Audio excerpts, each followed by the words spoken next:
দুনিয়ার লোভ, দুনিয়ার নেশা বাড়ানোর প্রতিযোগিতা, আরো গাড়ি, আরো বাড়ি, আরো বিল্ডিং, আরো দালান, আরো জায়গা, আরো জমি, আরো ক্ষেত, আরো ফসল, আরো নেতাগিরি, আরো মাতব্বরি, আরো অহংকার, জি ফুত, এই নিয়ে বাড়াবাড়ি। আল্লাহ তাআলা বলেন সব এগুলো তোমাদেরকে ডুবাইয়া দিল, আখিরাত ভুলাইয়া দিল। হাত্তা জুরতুমুল মাকাবির, এভাবেই একদিন কবরেই পৌঁছে গেলা। একদিন তো কবরেই পৌঁছে গেলা। কাল্লা সাউফা তা'লামুন, আল্লাহ বলে সাবধান বান্দা, এই কবরে আসলেই তুমি জানতে পারবা তোমার নাফরমানির শাস্তি কি। সুম্মা কাল্লা সাউফা তা'লামুন, আবারও জানতে পারবা হাসরের ময়দানে জাহান্নামের শাস্তি দিয়া তোমার নাফরমানির পরিণতি কি। দুইবার বলছেন আল্লাহ, একবার বলছে কবরে জানতে পারবা তোমার নাফরমানির শাস্তি কি, আরেকবার জাহান্নামে জানতে পারবা হাসরে তোমার নাফরমানির শাস্তি কি।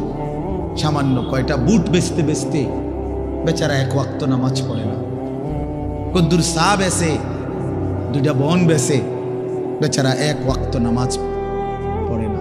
একটা অটো চালায়, নামাজ পড়ে না। একটা সিএনজি চালায়, নামাজ পড়ে না। 12,000 14,000 টাকার একটা বেতন, এই কদ্দুর চাকরি করে, এটুকুর জন্য একটা নামাজ, একটা সেজদা দেয় না আল্লাহকে। হায় রে নাফরমান, কি পাইয়া আল্লাহরে ভুলে গেল। এই একটা বুটমুড়ির দোকান, একটা বন বিড়ির দোকান, একটা অটো, একটা সিএনজি, 12,000 14,000 20,000 টাকার একটা সামান্য চাকরি, এই সামান্য এটুকুর জন্য আল্লাহকে ছেড়ে দিলেন, আখিরাতকে ভুলে গেলেন। আস্তাগফিরুল্লাহ, আস্তাগফিরুল্লাহ। প্রিয় ভাই আমার, ছেলেরা আমার, তোমাদেরকেও বলি ভাইয়া, 12,000 টাকার একটা বড় মোবাইল অথবা 18,000 টাকা 20,000 টাকার একটা মোবাইল পাইয়া আল্লাহকে এভাবে ভুলে গেলা। নিজের চরিত্র, নিজের ইজ্জত, নিজের আত্মমর্যাদা, নিজের বংশের মর্যাদা, বাবা মায়ের সম্মান, ইসলামের সম্মান, আল্লাহর কথা, রসুলের কথা, কবর, মরণ, আখিরাত সব ভুলে গেলা ভাইয়া। এই মাত্র 20,000 টাকার কাছে এভাবে হারিয়ে গেলা, এভাবে চরিত্রহীন হয়ে গেলা। সারা দিন নাই, রাত নাই। আমাদের ছেলেগুলোর দিকে তাকাইলে মায়া হয়। সারাটা দিন হাঁটে, বসে, চলে, ফিরে, শুধু মোবাইল, শুধু মোবাইল, শুধু মোবাইল, শুধু মোবাইল। রাতকে রাত, সারা রাত। ওই দেখেন ওই অপদার্থ কি করে, দেখেন, দেখছেন, দেখছেন ভাই কি পরিমাণ অপদার্থ, দেখেন কি পরিমাণ বেহায়া। চিন্তা করছেন? হ্যাঁ, এটাই জীবন। কিসের ইসলাম? কে বলে, কি বলে? আমার মোবাইল, আমি আছি, আমার মোবাইল আছে, এমবি আছে, চার্জ আছে, খালাস। আর কি, আর কি বলে? এই অসভ্যতার শেষ কোথায়? এই নোংরামির শেষ কোথায় বলেন? আমাদের এই প্রজন্ম গিয়ে থামবে কোথায়? 12 বছর 14 বছরের ছেলে যদি দিন রাত এভাবে মোবাইল ব্যবহার করে, তার ভবিষ্যৎ কি? তার আগামীর সম্ভাবনা কি? আগামীর পরিণতি কি বাপ?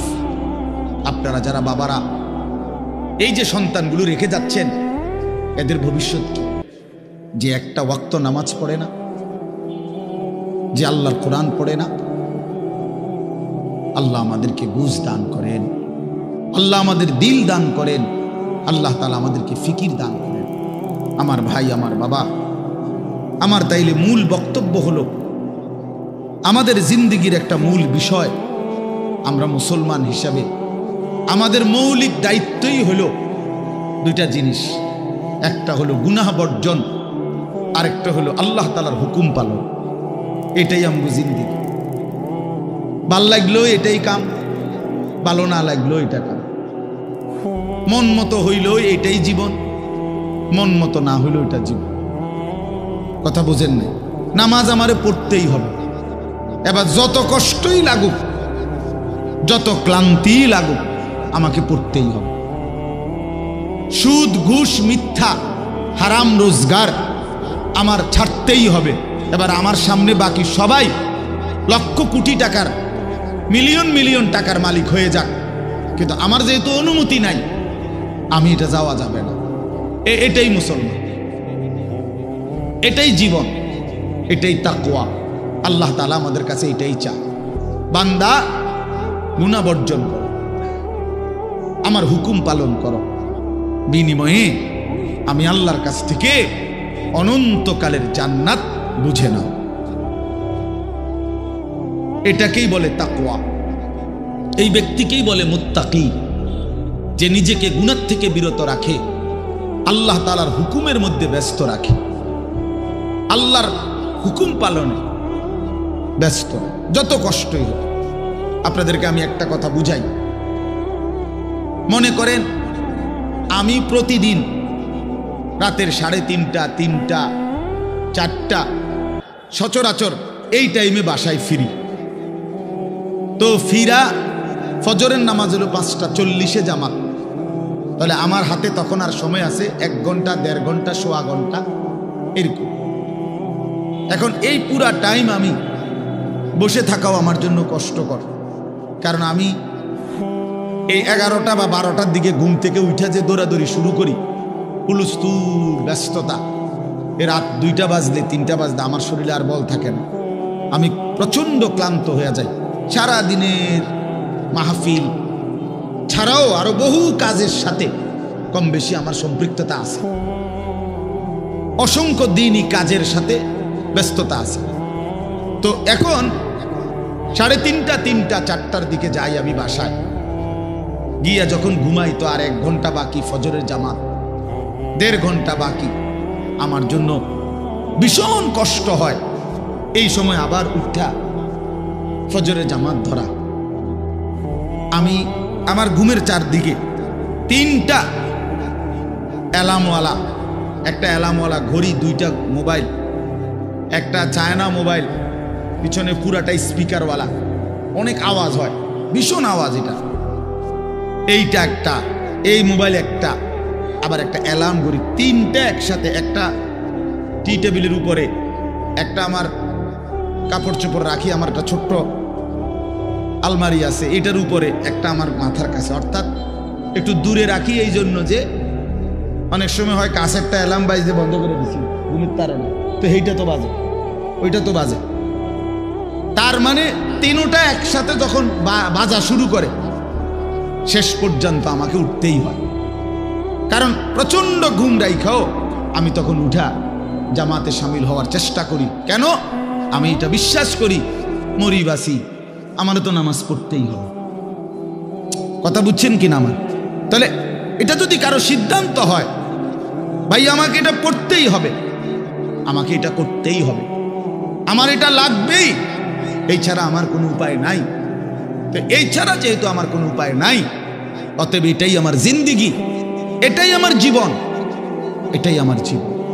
এই পৃথিবীর সব মানুষ, পৃথিবীর সব সুন্দরী দেখুক, আমার জন্য যেহেতু অনুমতি নাই, আমি শুধু আমার বিবিকেই দেখি। কথার কথা, আমার যেটা অনুমতি আছে আমি তাকেই দেখতে হবে। এই পৃথিবীর কোটি কোটি মানুষ হারাম রোজগার করুক, কিন্তু আমি বিশ্বাস করি আমার আখিরাত আছে, আমার আল্লাহর সামনে হিসাব দিতে হবে। অতএব আমরা এই মাদ্রাসায় পড়ুয়ারা, কত কত মসজিদের ইমাম, আমাদের 10,000, 8,000 টাকা বেতন, 12,000 টাকা বেতন, অথচ বিবি অসুস্থ, একটা অপারেশন করতে গেলে বলে 50,000, 60,000, 1 লাখ টাকা। বেচারার চোখ দিয়া পানি পড়ে যে হায় কোত্থেকে কি হবে। কিন্তু এরপরেও এই 8-10 হাজার টাকা বেতনে আমাদের এই কওমি মাদ্রাসাগুলোর বেতন, উস্তাদদের যা বেতন তো আমরা বলি না, এই যাই একটু ওজিফা দেয়, এটা তো এক একজনের 50, 60, 70, 80 হাজার টাকা করে, ঠিক না? কি বলে জানেন? অল্প কয় টাকা, অল্প কয় টাকা। এইটুকু দিয়ে খোদার 30 দিন আখিরাতের আশায়, পরকালের আশায় কলজা বাইন্ধা হারাম থেকে বাইচা জিন্দিগি চালায় বাপ। কারণ মুমিন বিশ্বাস করে এটাই আমার শেষ না, ইমানদার বিশ্বাস করে মুত্তাকি বিশ্বাস করে এখানে আমার শেষ না, ऐसे रहे या वैसे रहे वहां देखना फिर कैसे रहे। দুনিয়া এমনি কিংবা হেমনে, একভাবে না একভাবে থেকেই গেলাম, দেখার বিষয় হলো সেখানে কেমন থাকবো। নিজের ভালো দরকার, নিজের কল্যাণ দরকার, নিজের বিবেক, নিজের অনুভূতি দরকার। আমি যদি কিছুই উপলব্ধি না করি তো কি শুনলাম? 30 বছর জুমার বয়ান শুনে, 40 বছর ধরে জুমার বয়ান শুনতেছে, অথচ বেচারার কোনো পরিবর্তন নেই। এই কি জিন্দি? 30 বছর ধরে বয়ান শুনতেছে, অথচ কোনো চলাফেরা, আদব, আখলাক, চাল চলন, উঠা বসা, লেনদেন, আচরণ, উচ্চারণ কিছুতেই পরিবর্তন নাই, তো কি ফায়দা হল বলেন?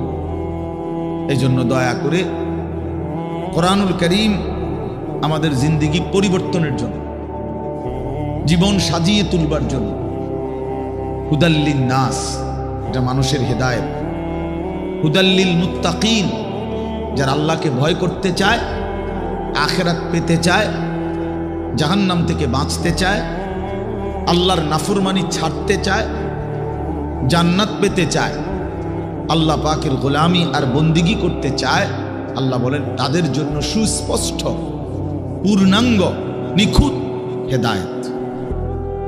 এখান থেকে জান্নাত, একদম নিখুঁত লোকেশন। কোরআন লোকেশন একদম নিখুঁত। কোরআনুল কারীম আল্লাহ তাআলা এর জন্যই নাজিল করছে। বহু সিফাত কোরআন শরীফের আল্লাহ তাআলা বলছে। মাউইযাতুন, এটা উপদেশ, বুশরা, এটা সুসংবাদ, রাহমাতুন, এটা রহমত, বাসাইরুল লিন্নাস, এটা মানুষের জন্য অন্তর্দৃষ্টি সম্পন্ন জ্ঞান, গভীর জ্ঞান, এটা তিবিয়ানান লিকুল্লি শাই, সমস্ত বিষয়ের পরিপূর্ণ বিস্তারিত বর্ণনা। এসব কোরআনের বৈশিষ্ট্য। মা ফাররাতনা ফিল কিতাবি মিন শাই, আল্লাহ তাআলা বলেন কোরআনুল কারীমের মধ্যে আমি কোনো কিছুর আলোচনা ছেড়ে দেই না।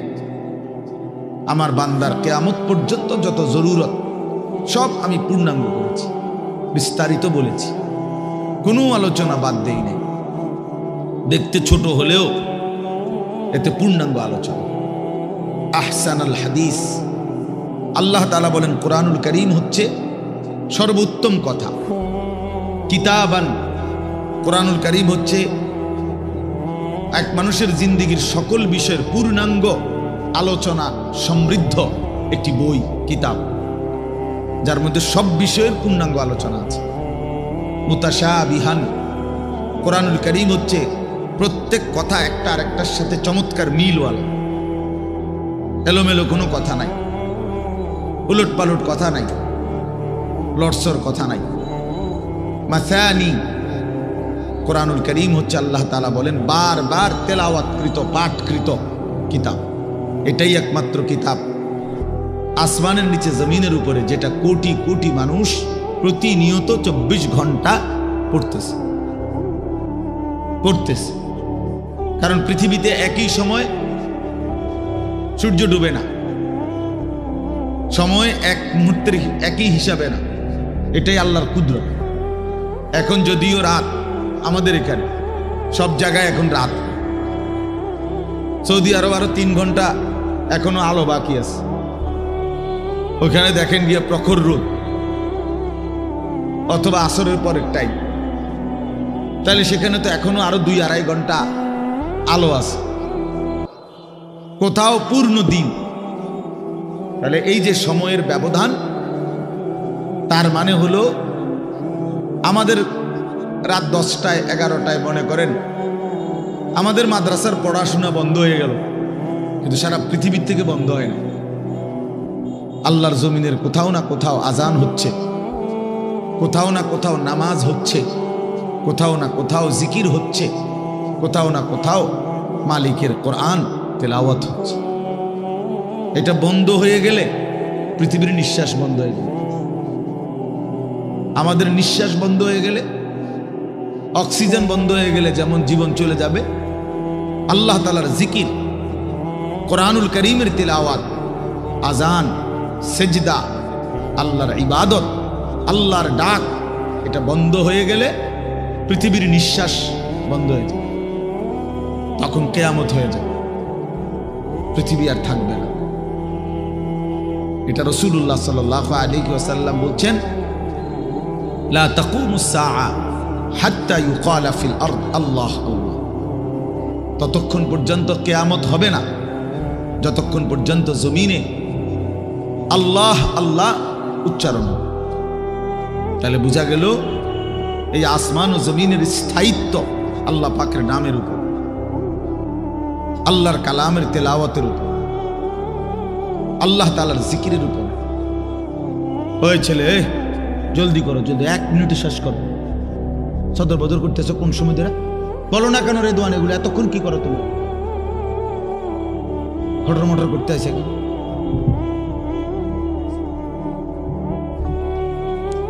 তো এই জন্য বাপ, আমরা প্রত্যেকে এটা মনে রাখা যায়, কোরআনুল কারীম আমাদের জিন্দেগি পরিবর্তনের জন্য কতভাবে যে আপনার আল্লাহ তাআলা কোরআনুল কারীমের মধ্যে কোরআনুল কারীমের বৈশিষ্ট্য তুলে ধরছেন বহুভাবে বহুভাবে বহুভাবে। কোরআনবিহীন জিন্দেগি একটা ফালতু জিন্দেগি। কোরআন তেলাওয়াত করতে পারে না, একেবারে দেখে দেখেও আল্লাহর কোরআন পড়তে পারে না, একটা ফালতু মুসলমান, একদম ফালতু লোক, এটা বাজে মানুষ, এটা আকামলা লোক, এটা বাত কতটি খায় আর ঘুম যায়, আসছে দুনিয়া সিত্তিয়া ঘুম যায়, তুমি চিনছে বাতের থালা, ফাঙ্গাস আর তেলাপিয়া, বুঝেন নাই? এটাই চিনছে, দুনিয়া চিনছে, ভাত, মাছ, বিল্ডিং, ঘর, দালান, পেশাব পায়খানা, যৌন চাহিদা পূরণ, জিফুত লইয়া কাবজাব, খালাস, এইটাই মনে করছে সে জীবন। অথচ এইটা কাফের মুশরিকদেরও জীবন, এটা জন্তু জানোয়ারেরও জীবন। সমস্ত বেঈমানও এই খাদ্য পানীয়, আহার নিদ্রা, কামাই রোজগারি, যৌন চাহিদা পূরণ, পেশাব পায়খানা, ঘুম ইত্যাদি নিয়েই ব্যস্ত। জন্তু জানোয়ারও এগুলো পূরণ নিয়ে ব্যস্ত। তা আমি যে মুসলমান, আমার আলাদা বিশেষত্ব কি? আমার আলাদা গুণাগুণ কি? ভাতখানার নাম নিয়ে মুসলমান বলেন, ঘুম যাওয়ার নাম নিয়ে মুসলমান। তো তাই বিল্ডিং করছেন আপনি, আমি একটা বিরাট মুসলমান হুজুর, আল্লাহর রহমতে 6 তলা বিল্ডিং করছি। আপনি 6 তলা বিল্ডিং করছেন? এই 4 তলা, 6 তলা, 10 তলা এই সমস্ত বিল্ডিং আমাদের বাংলাদেশে যেগুলো, ইউরোপ আমেরিকা এগুলো তো গণা তো ধরেন, তো গরু গরু মনে করেন,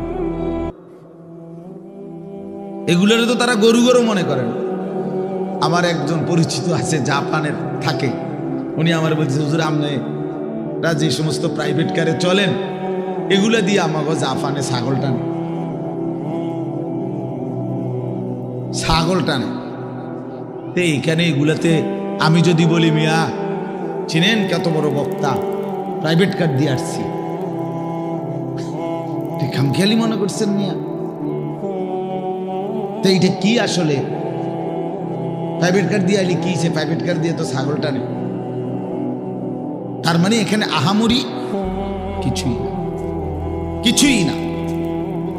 এজন্য বাপ, মুসলমানের সন্তান আমরা, আমি একজন মুসলমান আজ এত বছর ধরে, অথচ আমি আমার মালিকের কোরআন পড়তে পারি না, আমার মালিকের নামটাই সুন্দর করে নিতে পারি না, আমার রসুলের শেখানো একটা দোয়া মুখস্থ বলতে পারি না। এর চাইতে দুর্ভাগ্য, বদনসিব আর কি হতে পারে? এর চাইতে ফালতু জীবন আর কি? যে তার মালিকের নামটাই নিতে পারে না, যে তার মালিকের কিতাবই পড়তে পারে না, যে রাসূলুল্লাহ সাল্লাল্লাহু আলাইহি ওয়াসাল্লামের শেখানো দোয়াই পড়তে পারে না, যার কলিজার ভিতরে আল্লাহর কোরআনই নাই, তার জীবনটা একেবারে একটা বেহুদা জীবন। একেবারে পরিষ্কার হাদিস। রাসূলুল্লাহ সাল্লাল্লাহু আলাইহি ওয়াসাল্লাম বলেন, ইন্নাল্লাযী লাইসা ফি জাওফিহি শাইউম মিনাল কুরআন কাল বাইতিল খারিব। নবী সাল্লাল্লাহু আলাইহি ওয়াসাল্লাম বলেন, যার অন্তরের মধ্যে আল্লাহর কোরআন নাই কিছু পরিমাণ, তো সে একটা বিরান ঘরের মতো, সারা বাড়ি আলগা বাড়ি। যে বাড়িতে মানুষ থাকে না, কুকুর বিড়াল থাকে, গরু ছাগল থাকে, যেই বাড়িতে সাপ বিচ্ছু থাকে, এখন আর মানুষ থাকে না, মানে বিরান ঘর। এটা ফেলে দিছে আর কি। এই ঘরে এরা নতুন ঘর বাইন্দা মনে করেন চলে আসছে। এখন ওই পুরান ঘর যেটা আলগা পড়ে আছে, এটার মধ্যে এখন আর মানুষ কেউ থাকে না। তো এটার মধ্যে আপনার কুকুর বিড়াল থাকে, সাপ বিচ্ছু থাকে, এই সমস্ত পোকামাকড় থাকে। এটারে কয় বাইতুল খারিব, বিরান ঘর, সারা বাড়ি। আপনারা কি করেন আমি জানি না, আপনাদের অঞ্চলে কি বলে কর? সারা বাড়ি বুঝছেন তো কথা, এটা না?